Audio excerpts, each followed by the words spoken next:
दो जुड़वा देवरानी वाले ससुराल में रसोई। हे भगवान, मैं तो भूल ही गई कि राजीव को पनीर की भुर्जी खानी थी। अब इसके लिए अलग से टमाटर प्याज काटो।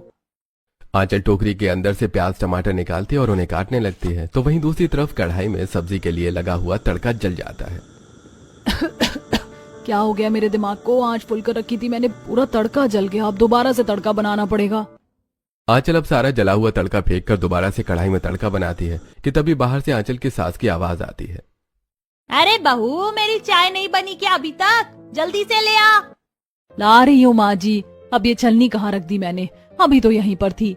चाय छानने के लिए आंचल छलनी ढूंढ रही होती है कि तभी रसोई में आंचल का बेटा निखिल आता है। मम्मी मम्मी, मैं टाई बांधो ना, बन नहीं रही है। स्कूल बस भी आने वाली है। बेटा, कितनी बार सिखाया तुम्हें टाई बांधना? इधर आओ, ये देखो, ये ऐसे बनती है टाई। आंचल जल्दी से निखिल की टाई बांधती है और सारा चाय नाश्ता बनाकर बाहर डाइनिंग टेबल पर ले आती है। अरे भाभी, इसमें तो मेरी सैंडविच है ही नहीं। मैंने कहा था ना कि आज आप मेरे लिए सैंडविच बनाना, मैं वही कॉलेज भी ले जाने वाली थी। सैंडविच की स्टफिंग तैयार है, बस ग्रिल करने बाकी रह गए, मैं अभी लेकर आती हूँ। आंचल अब जल्दी से किचन में आती है और सैंडविच बनाने लगती है। तभी आंचल के कमरे से उसे अपने 6 महीने की बेटी के रोने की आवाज आती है। अब जल्दी से आंचल भागी भागी कमरे में जाती है और अपनी बेटी को गोद में उठाकर, अल्ले अल्ले अल्ले, क्या हुआ मेरी बिटिया रानी को? क्यों रो रही है वो? ऐसे नहीं रोते। क्या हुआ, भूख लगी है? अभी मम्मी आपको दूध पिलाएगी।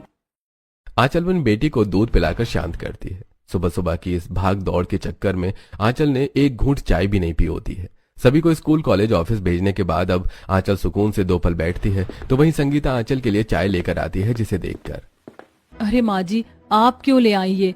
मैं ले आती, वैसे ही आपके घुटनों में इतना दर्द रहता है, आप आराम करिए। वो तो है बहू, लेकिन इसका मतलब ये तो नहीं कि मैं तुझे एक कप चाय भी नहीं दे सकती। सुबह 5 बजे की उठी है और 9 बज गए, लगातार लगी हुई है, तो अब आराम से बैठकर नाश्ता कर ले। मुन्नी को मैं संभाल लेती हूँ। माँ जी, आपकी वजह से 2 पल के लिए ही सही, लेकिन थोड़ा सुकून तो मिलता है। बस आप मुन्नी को संभाल लीजिए, मैं जब तक घर का सारा काम कर लूंगी। संगीता अपनी पोती को खिलाती है, तो वहीं इसी बीच आंचल नाश्ता करके घर का सारा काम खत्म कर लेती है और अब अपनी बेटी को सुलाकर आंचल अलमारी में कपड़े सेट कर रही होती है। ये सूट की चुन्नी भी है, सलवार भी है, लेकिन ये सूट कहाँ है? अरे हाँ, याद आया, मैंने अंजलि को दिया था फिटिंग के लिए, अभी लेकर आती हूँ। आंचल अपने पड़ोस में रह रही अंजलि के घर जाती है, जो उसकी एक काफी अच्छी सहेली भी थी। आंचल जैसे ही घर के अंदर आती है तो देखती है कि अंजलि सोफे पर बैठी है। अरे अंजलि, कैसी हो तुम? वो मैं अपना पीला वाला सूट लेने के लिए आई थी, उसकी फिटिंग हो गई होगी ना अभी तक तो? अरे वो सूट, उसकी फिटिंग तो हो गई थी, लेकिन वो मेरी फ्रेंड को काफी पसंद आया था सूट, तो मैंने उसे दे दिया। ये क्या कह रही हो तुम? पता भी है वो सूट कितना महंगा था, पूरे 3000 का था, और तुमने उसे उठाकर अपनी फ्रेंड को दे दिया। अब उसकी सलवार और चुन्नी रखकर मैं अचार डालूंगी क्या? आंचल इतना बोल ही रही होती है कि तभी कमरे के अंदर से निकलकर अंजलि की जुड़वा बहन आती है। अरे आंचल, ये सुनैना है, तुझे पागल बना रही है। तेरा सूट तो मैंने प्रेस करके रखा हुआ है। सुनैना भी ना जब देखो शरारत ही करती रहती है। बस शक्ल से ही तुम दोनों जुड़वा बहनों, वरना हरकत है तो तुम्हारी बिल्कुल एक दूसरे से अलग। अंजलि अब सबके लिए शरबत बनाकर ले आती है और तीनों आराम से बैठकर बातें करते हुए शरबत पीती हैं। यार, तुम लोगों का सही है, मिल बांट कर सारे काम कर लेती हो, और एक मैं हूँ, अकेले ही सबको संभालना पड़ता है। मायके में भी सब मैं ही करती थी और ससुराल में भी। अरे तुम अपने देवर की शादी करवा दो ना, दोनों के दोनों सांड हो गए, गब उनके सर पर सहरा सजाओगी। हाँ, और नहीं तो क्या, इसी बहाने तुम्हारी देवरानी आ जाएगी और तुम्हारी भी मदद हो जाएगी। वैसे तुम दोनों तो सही बोल रही हो, दोनों की उम्र तो हो गई है शादी लायक। आज इस बारे में माँ जी से बात करती हूँ। कुछ देर में शाम हो जाती है, सभी लोग रात के खाने के लिए टेबल पर बैठे होते हैं, तो वहीं आंचल एक एक करके रोटियां सेक कर सबके लिए ला रही होती है। अरे अंजलि, इतनी धीरे धीरे रोटियां क्यों ला रही हो? थोड़ा जल्दी लेकर आओ, खाकर मुझे ऑफिस का बचा हुआ काम भी करना है। मम्मी, मेरी तो एक रोटी फिनिश भी हो गई। क्या करूँ, अकेली हूँ, टाइम तो लगेगा ना खाना देने में। कोई है जो मेरी मदद करवा सके? माँ जी, अब बस बहुत हो गया। मैंने तो सोच लिया है कि मैं अपने दोनों देवर की शादी करवाऊंगी। देवरानी आएगी तो कम से कम थोड़ा आराम तो मिलेगा मुझे। भला हमारी कोई उम्र है शादी करने की? हम तो इतनी जल्दी शादी नहीं करने वाले। क्या तुम लोगों को सलमान खान बनना है? शक्ल देखी है दोनों ने। तुम्हें कोई मिल जाए तो बड़ी बात है। बहू चिंता मत कर, मैंने बात कर रखी है 2 लोगों से। इस साल इनमें से किसी एक की तो होगी ही। संगीता की बात सुनकर आंचल थोड़ी खुश हो जाती है। आंचल को इस घर में बहू बनकर आए हुए 7 से 8 साल हो चुके थे और इन सालों में आंचल ने पूरे घर की जिम्मेदारी अकेले संभाल रखी थी। लेकिन अब दिन पर दिन बढ़ते काम की वजह से आंचल काफी ज्यादा थक जाया करती थी। ऐसे ही एक दिन 2 बाल्टी भरकर कपड़े धो लिए, फिर भी ढेर बाल्टी कपड़े बच रहे हैं। ये लोग कितने कपड़े बदलते हैं। अरे भाभी आप अकेले कपड़े धो रही हैं, लाइए मैं आपकी मदद कर देती हूँ। Thank you Monica. एक काम करो, तुम इस बाल्टी में सर्फ डाल दो, मैं तब तक ये बाकी धुले हुए कपड़े सुखा कर आती हूँ। आंचल धुले हुए कपड़ों की बाल्टी ले जाकर उन्हें छत पर सुखाने चली जाती है। तो वहीं जब आंचल नीचे आती है तो देखती है कि दूसरी रखी हुई कपड़ों की बाल्टी में ही मोनिका ने सर्फ डाल दिया है। और ये देखकर, अरे मोनिका, ये धुले कपड़े थे, ये थे गंदे कपड़े, तुमने तो मेरा काम बढ़ा दिया। एक काम करो, तुम जाकर पढ़ाई करो, ये काम तुम्हारे बस की नहीं है। मोनिका को भेजकर आंचल अब दोबारा से सारे कपड़े खंगालने पड़ते हैं और सारे कपड़े धोने के बाद वो घर की पूरी साफ सफाई करती है। आंचल के ऊपर घर से लेकर बाहर तक जिम्मेदारी थी, यहाँ तक कि राशन और सब्जी लाने का भी काम उसी का था। इसलिए वो अपना काम खत्म करके राशन लेने जाती है। अरे भाई साहब, ये तो पूरे 20 किलो का कट्टा हो गया है। काम करिए, आप इन्हें आधा आधा कर दीजिए। इतना वजन उठाकर कैसे ले जाऊंगी? अरे बहन जी, अपने साथ एक देवर को लेकर आया करिए ना, अकेले आ जाती हैं रोज इतना सामान लेने के लिए। इसी तरह दिन गुजरने लगते हैं। तो उधर संगीता भी अपने बेटों के लिए रिश्ते देखना शुरू कर देती है। ऐसे ही एक दिन, मूंग दाल का हलवा अंजलि को कितना पसंद है, काम करती हूँ उसके लिए भी ले जाती हूँ। एक कटोरी में आंचल अपना बनाया हुआ मूंग दाल का हलवा डालती है और सीधा अंजलि के घर ले जाती है। आंचल, तुम मेरे लिए मूंग दाल का हलवा बनाकर लेकर आई हो, ये तो मुझे बहुत पसंद है। देखते देखते अंजलि वो सारा मूंग दाल का हलवा खा जाती है कि तभी बाहर से उसकी जुड़वा बहन आती है और ये सब देखकर, अरे ये क्या आंचल, तुम्हें पता है मुझे मूंग दाल का हलवा कितना पसंद है और तुमने सारा हलवा सुनैना को खिला दिया। इसने कहा कि ये अंजलि है। हे भगवान, तुम दोनों को पहचानना तो सच में बहुत मुश्किल है। जुड़वा होने का असली फायदा तो मैंने उठा रखा है। वैसे इसमें 1 चम्मच हलवा बचा है, अगर तुझे खाना है तो तू खा सकती है, वरना मैं खा लूंगी। कोई बात नहीं अंजलि, अभी और हलवा रखा है, मैं तुम्हारे लिए एक्स्ट्रा ले आती हूँ। सुनैना और अंजलि के जुड़वा होने की वजह से आंचल को हमेशा उन्हें पहचानने में गलतफहमी हो जाया करती थी। इसी तरह समय गुजरता है और आज संगीता को उसके दोनों बेटे के लिए 2 जुड़वा बहनों का रिश्ता आता है। ये देख आंचल बहू, मुझे तो ये दोनों लड़कियां खूब पसंद आई हैं अपने राजीव और तरुण के लिए। माँ जी, दोनों सुंदर तो हैं, लेकिन दोनों जुड़वा बहन हैं, हम कैसे पहचानेंगे? आप पड़ोस वाली जुड़वा बहन सुनैना को ही देख लो, उनके घर वाले भी कंफ्यूज हो जाते हैं उन दोनों में। वो घर की बेटियां हैं इसीलिए थोड़ी मस्तीखोर हैं, लेकिन ये तो बहू होंगी, ये तो जिम्मेदार होंगी। उन पर और एक घर की 2 बहनें आएंगी तो लड़ेंगी भी नहीं। जिस तरह तूने सुख शांति से परिवार संभाला, ठीक उसी तरह से वो भी संभाल लेंगी। संगीता मैरिज ब्रोकर के थ्रू उन दोनों जुड़वा बहनें नम्रता और सिमरन के घर रिश्ता भेज देती हैं। वहीं दूसरी तरफ दोनों जुड़वा बहनों के घर में, ये क्या कर रही हो तुम? बार बार बॉल दीवार पर मत मारो, नीचे टीवी रखा हुआ है, अगर बॉल लग गया ना तो टीवी टूट जाएगा। मैं इतनी देर से खेल रही हूँ, अभी तक तो टीवी नहीं टूटा। सिमरन इतना बोल ही रही होती है कि तभी टीवी पर बॉल लग जाती है और टीवी टूट जाता है। और तभी वहां उनका छोटा भाई रोहन आता है और ये सब देखकर, दीदी ये क्या किया आपने टीवी तोड़ दिया। मैं अभी जाकर मम्मी को बताता हूँ। जल्दी से रोहन अपनी माँ शीतल के पास जाता है और सारी बातें सुनकर शीतल गुस्से से तिल मिलाते हुए हॉल में आती है और टूटा टीवी देखकर, अरे कमबख्तो, ये क्या कर दिया? किसने तोड़ा ये टीवी? मैंने सिमरन को समझाया था कि बॉल से बार बार दीवार पर ना मारे, ना खेले, लेकिन उसने सुनी नहीं मेरी। झूठ कह रही है, ये टीवी मैंने नहीं बल्कि नम्रता ने तोड़ा है। रोहन ने खुद देखा था इसे टीवी तोड़ते हुए। देखा तो सही था, लेकिन नम्रता दीदी थी या सिमरन दीदी थी ये नहीं पता लगा मुझे। तो मेरी नाक के नीचे छोटा सा तिल भी तो है। नहीं है, मैं नम्रता हूँ और ये सिमरन है। तो अब तुम क्या चाहती हो? मैं तुम्हारी नाक उठाकर देखूं उस तिल को? बढ़ती उम्र के साथ वो तिल गायब हो जाएगा। सच में इन दोनों जुड़वा बेटियों ने नाक में दम करके रख दिया।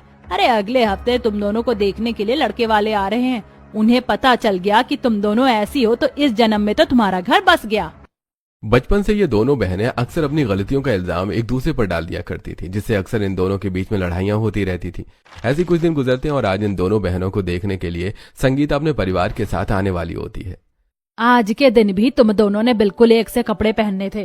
खैर छोड़ो, उन लोगों के सामने कोई हरकत मत कर देना, वरना रिश्ता होने से पहले ही टूट जाएगा। अब शीतल दोनों बेटियों को रसोई में ले जाती है तो वहीं थोड़ी देर में संगीता अपने परिवार वालों के साथ आती है। जाओ, ये चाय की ट्रे और नमकीन वगैरह बाहर लेकर चले जाओ और अच्छे से चलना, कमर मटकाना शुरू मत कर देना उधर। माँ, सबसे पहले मैं जाऊंगी क्योंकि मैं बड़ी हूँ, ये मेरे पीछे पीछे आएगी। अरे 2 मिनट का भी बड़ा कोई बड़ा होता है क्या? सबसे पहले तो मैं ही जाऊंगी। तुम दोनों को इसमें भी लड़ना शुरू हो गया। दोनों एक साथ नहीं जा सकती क्या? दोनों बहनें एक दूसरे से मुंह बनाकर अब जैसे ही साथ में चाय नमकीन लेकर बाहर आती हैं तो संगीता का पूरा परिवार उन्हें देखकर हैरान हो जाता है। बहन जी, हमें पता है कि अपनी दोनों बेटियां जुड़वा हैं, लेकिन ये तो बिल्कुल हूबहू एक जैसी दिखती हैं, कपड़े भी एक जैसे। अब क्या ही करें, ये तो बस भगवान की कृपा है। कभी कभी तो हमें नहीं पता चलता कि सिमरन कौन है, नम्रता कौन है। तुम दोनों को देखकर तो मुझे हमारे मोहल्ले की वो जुड़वा बहनें याद आ गई, वो भी बिल्कुल तुम दोनों की तरह ही हैं। और अब दोनों परिवार बैठकर आपस में बात करते हैं और अब सभी को रिश्ता मंजूर होता है। इसी तरह दिन गुजरते हैं और दोनों जुड़वा बहनों की शादी राजीव और तरुण से हो जाती है और अब आंचल की दोनों जुड़वा देवरानियां ससुराल आ जाती हैं। अरे मोरी मैया, ये दोनों तो बिल्कुल एक जैसी हैं। हमारे मोहल्ले में तो एक ही जुड़वा बहनें थी, अब 2 जुड़वा बहनों का जोड़ा आ गया। मोहल्ले वाले भी उन्हें देखकर काफी हैरान होते हैं। इसी तरह वक्त गुजरता है और आज इन दोनों जुड़वा बहनों की उनके ससुराल में पहली रसोई की रस्म होती है। पता है, मैं कब से इस दिन का इंतजार कर रही थी कि जब मेरी देवरानियां रसोई में खाना बनाए। वैसे तुम दोनों को खाना बनाना तो आता है ना? हाँ, ये तो अच्छा है, लेकिन जरूरत हो तो मुझे आवाज दे देना, मैं तब तक मुन्नी को दूध पिला देती हूँ। और हाँ, आज तुम्हारी पहली रसोई का खाना खाने के लिए कुछ मेहमान भी आ रहे हैं, तो कोशिश करना कि सारा खाना अच्छा बने। अपनी दोनों देवरानियों को रसोई के बारे में सब समझाकर आंचल अब बाहर आ जाती है तो वहीं दोनों जुड़वा बहनें एक दूसरे को देखकर, एक काम कर, तू सब्जी काट ले और आटा गूंथ ले, तब तक खीर के लिए दूध उबाल लेती हूँ मैं। अच्छा जी, मतलब मैं सब्जी काटूं और आटा भी गूंथूं और तू बस खड़े खड़े दूध देखती रहे। चुपचाप से तू सब्जी काट, आटा मैं गूंथ लेती हूँ। ये अब हमारा मायका नहीं है, ससुराल है, कम से कम यहाँ पर तो मेरी बात मान ले। ये तो ससुराल है, अगर मैं तेरे साथ नर्क में भी पहुँच गई ना तो वहाँ पर भी घंटा तेरी कुछ सुनूंगी। एक दूसरे से काफी देर बहस करने के बाद अब दोनों जुड़वा बहनें काम करने लगती हैं। एक तरफ नम्रता दूध गर्म कर रही होती है तो दूसरी तरफ सिमरन सब्जी काट कर तड़का लगा देती है। तभी नम्रता देखती है कि पतीले में उबल रहा दूध अचानक से फट गया है। हे भगवान, ये दूध कैसे फट गया? पूरे 2 किलो दूध था, अब क्या करूं मैं? नम्रता इतना बोल ही रही होती है कि तभी उसकी नजर सिमरन की तरफ जाती है। सिमरन ने प्लेट में नींबू काट रखे हैं। ये देखकर नम्रता गुस्से से, अरे पागल औरत, ये क्या किया तूने? मुझे परेशान करने के चक्कर में दूध में नींबू डाल दिया। अरे इस दूध की खीर बननी थी, अब इस फटे दूध का क्या पनीर बनाऊं? सही कहती है माँ, तुझमें तो दिमाग नाम की चीज ही नहीं है। अरे ये नींबू मैंने सब्जी के लिए काटा था, ना कि दूध फाड़ने के लिए। दोनों बहनों में फिर से बहस हो जाती है। तभी बाहर मेहमान भी आने शुरू हो जाते हैं, जिसे देखकर जब आंचल रसोई में आती है तो देखती है कि उसकी दोनों जुड़वा देवरानियां लड़ रही हैं। तो वहीं दूसरी तरफ दूध फट चुका था तो गैस पर की सब्जी भी जल जाती है, जिसे देखकर आंचल, हे भगवान, ये सब क्या है? इधर सब्जी जल गई, दूध फट गया और तुम दोनों लड़ रही हो। बाहर मेहमान आने शुरू हो गए हैं। ये सब इसकी वजह से हुआ है। ये तो चाहती नहीं है कि मेरी पहली रसोई की रस्म अच्छे से हो। जैसे मेरी तो पहली रसोई की रस्म है ही नहीं, एक तू ही है शादी करके आई है घर में। बस करो, तुम दोनों सगी बहन ही हो ना, कैसे लड़ रही हो? अपने दोनों देवरानियों को डांट कर चुप करवाती है और अब खुद ही खाना बनाने लगती है, जल्दी से सारा खाना बनाकर। अब बस इस सब्जी में थोड़ा सा ऊपर से नमक डाल दो, इससे तुम्हारा हाथ लग जाएगा। अगर मेहमान नहीं आए होते ना तो फिर मैं तुम्हें बताती। अब दोनों जुड़वा बहन सब्जी में नमक डालकर सभी खाने के बर्तनों को हाथ लगा देती हैं। थोड़ी देर बाद जब सभी लोग खाना खाते हैं तो, कुछ भी बोलो संगीता बहन, तुम्हारी ये दोनों जुड़वा बहुएं तो खाना बढ़िया बनाती हैं, बिल्कुल बड़ी बहू के हाथ जैसा स्वाद आ रहा है इसमें। तो आएगा ही ना, क्योंकि मैंने जो बनाया है। खाने के बाद सभी दोनों बहनों को उनकी पहली रसोई का नेक देते हैं। इसी तरह कुछ दिन गुजर जाते हैं। सिमरन हॉल में बैठी होती है, तभी संगीता सिमरन के पास आती है। सिमरन बहू, मैं मोटर चलाकर सोने के लिए जा रही हूँ, 1 घंटे बाद बंद कर देना। आंचल बहू भी किसी काम से बाहर गई है तो भूलना मत। इतना कहकर संगीता अब जाकर सो जाती है और अब तकरीबन 3 घंटे बाद संगीता के फोन पर पड़ोसन आरती का कॉल आता है और जब संगीता फोन उठाती है तो, संगीता कहाँ है? कितनी देर से तेरी मोटर चल रही है? तेरी पूरी छत पानी से भर गई है, बाढ़ लाने का इरादा है क्या मोहल्ले में? क्या इसका मतलब 3 घंटे से मोटर चल रही है? संगीता जल्दी से मोटर का बटन बंद करती है और जब वो छत पर आती है तो देखती है कि पूरी छत पानी से भरी है। ये देखकर संगीता को काफी गुस्सा आता है और अब वो नम्रता को सिमरन समझकर उसे जाकर डांटने लगती है। मैंने कहा था ना कि 1 घंटे में मोटर बंद कर देना, पूरी छत पानी से भर दी। अरे कहाँ ध्यान था तेरा, मोटर फुकवानी थी क्या? माँ जी, आपने मुझे कब कहा मोटर बंद करने के लिए? जरूर सिमरन होगी, वैसे ही वो भुलक्कड़ है। हे भगवान, इन जुड़वाओं के चक्कर में कहीं मैं पागल ना हो जाऊं। ऐसी समय गुजरता है और एक दिन, आज तो मेरी बीवी क्या कमाल लग रही है, मन कर रहा है कस कर एक हक कर लूं। बाहर से आया तरुण कपड़े तय बना रही सिमरन को हक कर लेता है। ये देखकर सिमरन तरुण को एक जोरदार धक्का देती है, जिससे वो सीधा नीचे गिरता है। अरे सिमरन क्या हुआ, इतनी तेज धक्का क्यों मारा? हे भगवान, आप ठीक तो हैं? नम्रता, ये क्या किया तुमने?